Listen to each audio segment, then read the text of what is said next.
I hear all the time about people who want to start drawing but delay it, mostly because they want to save up for the biggest and best materials before they start. But I'm on a mission to show you that you don't need to spend hundreds of pounds to make good colour pencil drawings. Now, I'm specifically talking about using professional materials. Obviously you could use colour pencils like Crayola, for example, but that's a different video. Now, one of the good things about colour pencil drawing is that you only really need a few materials. Now, I'm going to talk about the actual colour pencils last. Let's start off by talking about what I think is the most important material. That's the paper. Now, a lot of people assume that the paper you need for colour pencils is going to be really expensive. So I use Bristol board paper. I use a brand called Sea White, and if I look this up on Amazon, I can get 20 sheets of this for £14.20, and that works out to be 71p per sheet.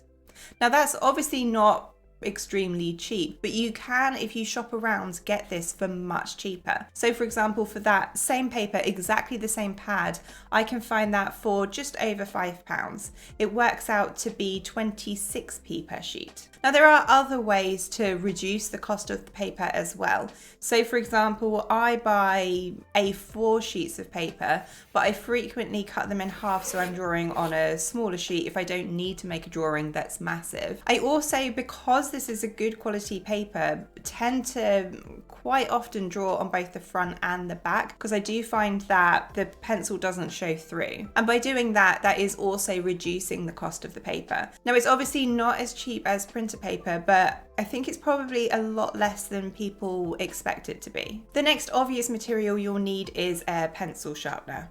Now, I always use the swordfish icon. This costs just over £12 on Amazon. There's a few reasons I use this, partly because you can change the blade rather than changing out the whole sharpener, but it doesn't have to be this fancy. You can go for a much cheaper pencil sharpener, just one from a arts and crafts store. Something like this cost me more like £1, and it does do a perfectly fine job. Another material that isn't necessarily necessary, but I do highly recommend getting, is a jelly roll pen. So these are really good for putting white over the top of colour pencils, so you don't have to leave any little bright white gaps white. It makes drawing a little bit easier. You can get 3 of these pens for £5 on Amazon. I do highly recommend getting some. They are extremely useful. So let's talk now about the pencils, and I'm going to focus here on Prismacolor. They're a very affordable set of professional colour pencils. So what I think a lot of people are striving to do is buy the full set, full 150 pencils. And something like a set of this costs about £180, which is quite a big investment. But I strongly feel that you don't need a set this big. I would recommend to start with buying just a set of 12, and that is more like £22. You do get kind of one of each colour in here. It is a decent range, and it is more than enough to create good art. Now, in some ways it is slightly harder having a smaller set, but I do think you will learn faster. That's because you have to learn how to mix the colours together to create what you're seeing, whereas in the bigger set of pencils you can just pick those colours. So I think it creates a better foundation generally for your drawing. Even with the bigger sets, you're not necessarily going to have exactly the colour you need. You're still going to have to mix, but you'll understand how to do that a lot better from the smaller set. So all in all, I would say it is possible to start drawing with professional materials for less than £30. Now, this week I did create a drawing using only colours from the set of 12 pencils. I drew this frog. Now, I did purposefully try and pick a reference photo that is very colourful. Generally speaking, I actually draw things that are a lot less colourful, as you can see from the state of my brown pencils. Now, the first thing I wanted to do here was swatch out my colours. Swatching is a very important part of drawing. You don't know what the colour's going to look like until you put them down on a sheet of paper. Now, I have in the past swatched out all of my Prismacolor pencils, but I thought it would make my life a bit easier to swatch out these 12 separately so I can really see what I'm working with. So all I'm doing is going from the very lightest each pencil can do and going to the very darkest. And then from here I go through the drawing in exactly the same way as I have always done. So starting off from the lightest colour and working towards the darkest colour. I begin by putting down base layers, so any areas where I can see even a little hint of yellow.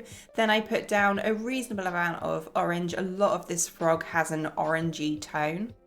And then I can begin building up the shapes I can see from here. So using the red to fill in the shapes of some of the scales, I can also use the blue to fill in a lot of the eye. And it all looks a little bit weird at this point, like a big mishmash of colours, but that's fine. I just keep building it up from there. And once you get used to what you're seeing, it becomes quite simple. So for example, where I've coloured in all of the frog and orange, I can start to see that it needs a bit of brown adding, or maybe it needs a little bit of red putting over the top where I want more of a reddy orange rather than a bright orange. I can also add some blue over the top of the orange to make the orange a little bit duller, again so that it's less bright, and just keep building up these colours.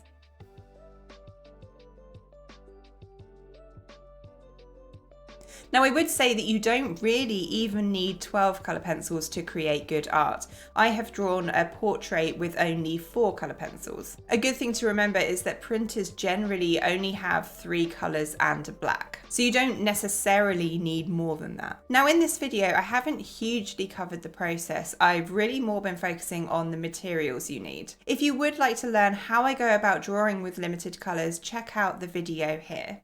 Happy drawing, guys. I'll see you in the next one.